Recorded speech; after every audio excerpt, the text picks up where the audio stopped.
Australia's 2022 property market really was a rollercoaster ride in terms of property prices. We transitioned from a once-in-a-generation property boom into a downturn.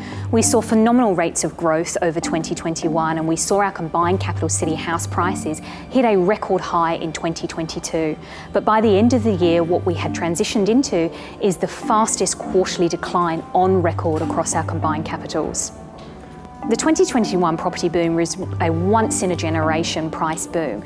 We saw phenomenal rates of growth at a time when supply dwindled and interest rates hit rock bottom.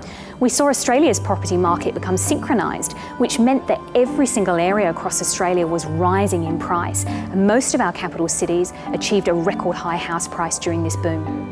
As we went over into 2022, we started to see supply rise, and this really was the first indication that we were seeing an overall slowdown in our housing market, even though demand still remained pretty high early in 2022.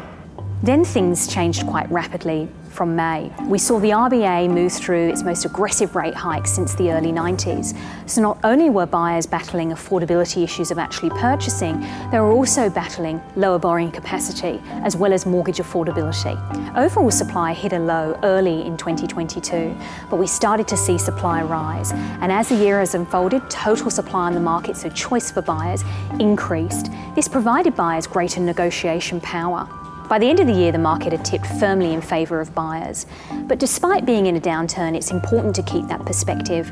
House prices remain well above what they were before the pandemic property boom, anywhere between 17% and 47% higher across our capitals. Domain Insight End of Year Wrap covers it all.